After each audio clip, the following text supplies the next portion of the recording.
everybody, I'm Rochelle Leah. For years, he was a WWE World Champion. He had it all: private jets, cars, houses, money. He was a superstar. After a while, the unreal or non-real world of the WWE closed in on this country boy, and he couldn't breathe. He decided to leave the WWE and return to his roots. He moved back here to Minnesota, where he was an NCAA National Wrestling Champion. He now lives as far removed from the spotlight as one can be, with his focus on becoming the next UFC heavyweight champion. Let's go meet him.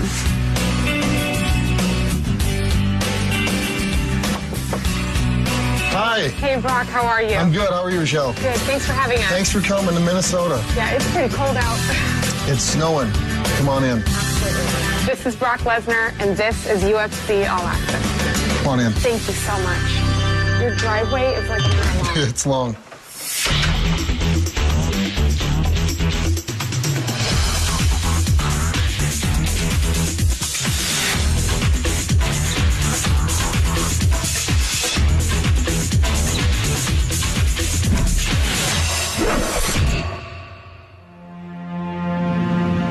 You wouldn't expect a former WWE wrestling superstar to call the isolated countryside of Minnesota home.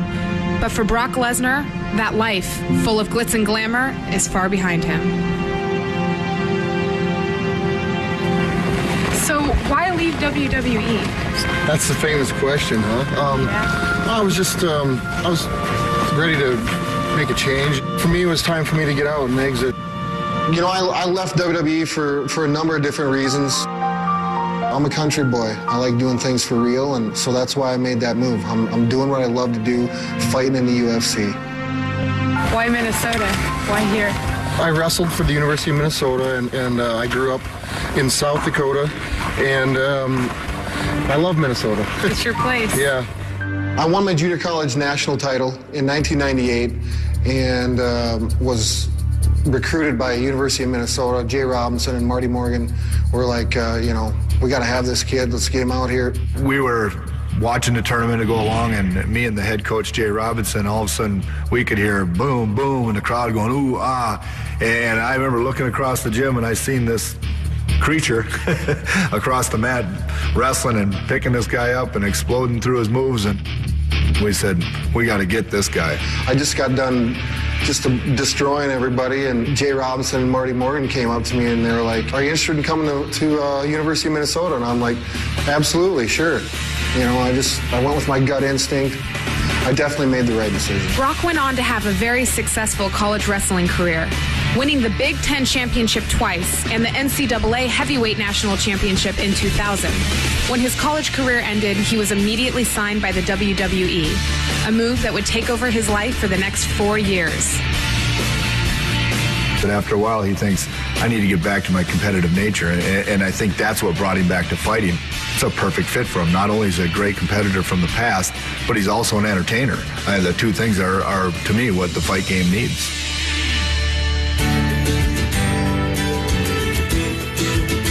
I tried the whole cul-de-sac suburb thing when I first moved. It just didn't feel like home. You know, I grew up on the farm, so I went out and found this acreage. I got 43 acres. I like to wake up in the morning and feel like I'm in the country. Brock wasn't the only one to have to adjust to such a life-changing move. His wife, Raina, who also made a name for herself as Sable in the WWE, was with him every step of the way. What about you? I mean, you came here from Florida. It had to be a little bit difficult. A very drastic change, but, you know, you adapt to wherever you are. Right. Raina, you know, she's from Florida, and the first time I ever brought her to my house, she fell in love with it. She thought this was just the greatest thing. Sometimes we forget the mail when we come home in the car or something, and we just go down and pick the mail up in the four-wheeler. I understand you guys do not have a computer, no internet access. You don't have a cell phone. How do you do that? Well, we just want to simplify some things, and we're sharing a cell phone. I'm not exactly without a cell phone. We've decided that we no longer need to have the internet. It's a huge waste of time for us. We spent way too much time on it doing unnecessary things, and what we've actually done with our life now is try to simplify it a little bit. It makes it a lot easier. We thought about getting rid of the TV, but I gotta watch my hunting shows. Oh my gosh. Now I understand you built built your own gym on your property? Well, yeah, I built my own gym. I designed it and made it how I wanted it. I built this building. I wanted a gym. I wanted to be able to wrestle. I've got a full-size wrestling mat in there. I've got heavy bags. Just the meat and potatoes. I love my gym. I would love to stay out here in this beautiful weather and chat with you guys, but I have to go work out. Okay. All right, we'll see you later. Absolutely. Thanks. We'll go in the warm. Yeah, go warm up. Don't you go anywhere. We'll be right back with more UFC All Access. When UFC All Access returns, we'll join Brock inside the API Training Center as he prepares for a crazy workout that'll make you sweat just watching it. Welcome back to UFC All Access. We're here at the API Training Center. Now, if you remember, this is where Sean Shirk did that crazy caveman training. Right now, Brock's getting ready to do the same thing, but even sicker. Today we have five-minute rounds focusing on muscular endurance, cardiovascular endurance. Well, I didn't know what the workout was going to be. I knew that we were going 5 rounds. The first round is a pushing muscular endurance round. Each station is done for 1 minute, as many repetitions as it can for a minute. First station is Spider-Man push-ups. Your feet are going to be on the dummy. Out front. As you go down towards the ground, the knee's going to come up towards the elbow. Ready? Good. Second station is plyometric push-ups. That's a hard, explosive, simulating a quick reaction with your hands. And to go back down to the center, it simulates you pushing away somebody. Third one is mounted punches.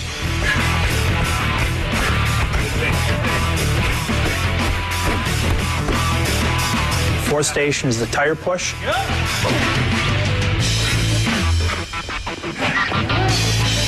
And the fifth station is the hand switch.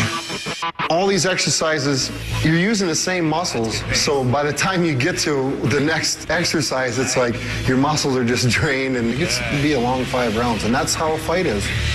Time! 1 minute break. Round 2. Here we go. Second round is the pulling exercises. Works on increasing the muscle endurance in his pulling muscles. First station, he does recline pull-ups. Time! Next station. Second station is a body weight pull-up with a climbing rope. Nice. And that's 270 plus pounds that he's pulling up off the ground, and his feet are elevated, so his body's actually declined, and he pulls it all the way up past parallel up to an incline position. Third station, he's back to the tire, doing more pushes, and he's pulling it towards him. Drive. Keep that stance wide. Good. Drive it away. Fourth station is a jump pull-up station. The jumping pull-ups, by that point, I kind of hit a wall, and I was coming around the bend there. And the fifth station is he does a heavy bag twirl. On every exercise, I try to get one more. I try to do one more, always pushing my body. Let's do one more, That's an 80-pound heavy bag that he's actually picking up, spinning in the air and catching it, and then spinning it back the other way. Round 3 is a cardiovascular endurance round. First station is an Airdyne bike. We try to keep the RPMs above 70 RPMs for a minute. On the Airdyne, you're pushing and pulling and using your legs. After the minute, it's a quick transition to the upper body ergometer, or the UBE. The UBE machine, where it just simulates, pummeling and punching, and it's solely your arms. That thing sucks. And then the third station is the incline training. On the incline treadmill, it's solely your legs, and you're running up this hill as fast as you can. It's like running up one of the steepest hills you've ever run up in your life. That's what it feels like. Nice job. No seat. You got to stand up the whole time. Next station, he's on the wind sprint bike, which is an adjustable resistance bike. We put him on the highest resistance, make him stand the whole time, and continue to burn out the legs. Last station in the third round is another Airdyne bike. After doing the 4 stations before that, I still try to get him to keep the RPMs above 70. Time! Round 4 is more of a hybrid strength round. First station is the jammer machine. Good. Drive it up. Second station that he did was the sledgehammer. the one-arm sledgehammer. You're swinging the 16-pound hammer around with one hand and you know, utilizing your shoulder, your hips. You have to control it, otherwise the thing will come up and knock you right in the head. Nice job. We're on the bear crawls. Third station was a bear crawl station. The only ones I really despise is the bear crawl. It's like nightmare. If I had to put down on paper how many miles I've bear crawled in my entire life, it would probably be a good 100 miles. These guys sweat more than any of you guys I've ever seen. Fourth station, he did the medicine ball sprawls. I don't like that one either. I don't like any of them, but that's probably what motivates me to try to do another one. Because I ain't gonna let the machine or the exercise beat me. And then the fifth station was a transition station.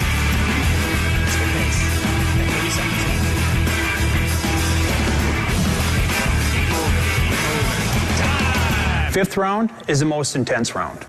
We've got 5 different stations, same stations as the third round, but the difference is I make the resistance heavier and I make him work harder. And there's no rest. He goes from one station to the next, to the next, to the next for the full 5 minutes without really getting a break or getting a chance to catch his breath. I don't enjoy any one of those exercises, but I do. I know that I have to do them because though going through that process is going to put me above my opponent, I know.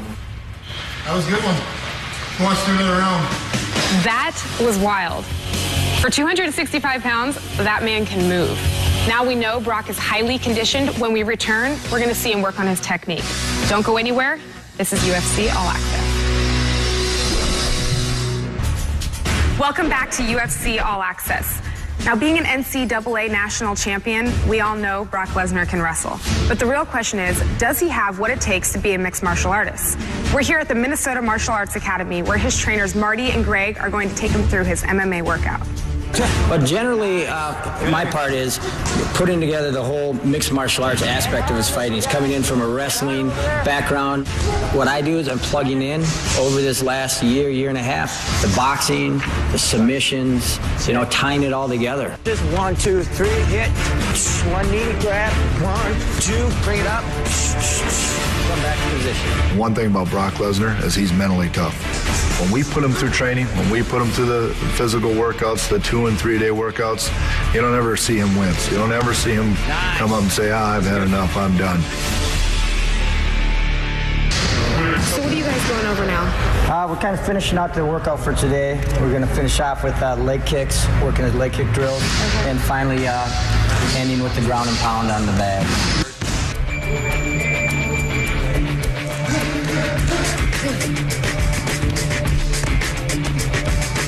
Every workout, I want to push myself to where, I don't know if I've got anything left. I definitely feel that he's ready to go out there and really show that he's one of the potentially top heavyweights out there right now. Hopefully I get to utilize these a little bit. I'm having trouble getting into these double X's. I picked up a pair of double X UFC gloves and I have trouble getting my hands in them. So I asked for triple X, and I believe that they're going to make some. I hope so. My whole philosophy on nutrition and weight training and all those things, for me, I sweat profusely. When I start working out, I'll drop anywhere between 8 to 12 pounds. When we're in our hardest training cycles, Brock's going to have a harder time trying to keep his weight on than he would trying to gain weight. So I'm eating calories. I'm eating a lot of calories. I don't have to cut weight to make 265 now. It's high protein, high calories. I drink a gallon of water a day with electrolytes in it, and let's get it back in the body so I can get replenished and start feeling good for my next workout. Start to pick it up a little bit as you start to feel comfortable with it, a little quicker. Just get the eyes ready. You just saw his technique and power, and when we return, Brock's going to show us his strength as we head to his personal gym, where he's going to pump some iron when UFC All Access returns. I went from, making a lot of money and having a lot of things, but it's not all about having the nicest vehicle, My wife digs it. I like that remote control antenna on it, I got a remote control for it at home. People are surprised because they've seen what I used to drive, and now I drive the Red Rocket, my little car. Hop in the luxury sedan. It ain't all about looking good. I don't care.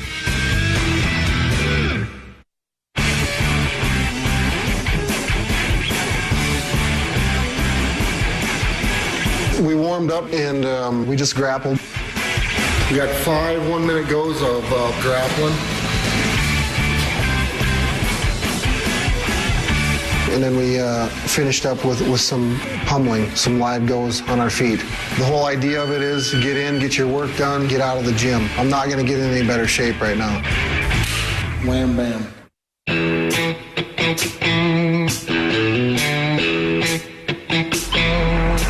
It's snowing as we speak, as you can see, and I've got to work out in about 20 minutes. Before my workout, it started snowing today, and I get in my tractor and plow the driveway out a little bit. You can take the boy out of the country, but you can't take the country out of the boy.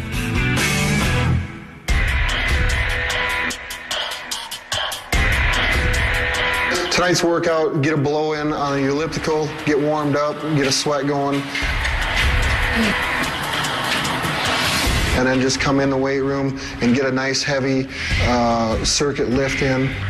It's a feel-good lift, but yet at the same time, I want to get something out of it too.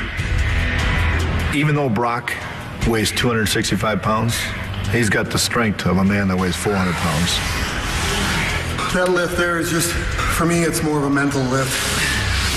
This is what I've been doing my whole life, is working out and training, so. That's a wrap for the week.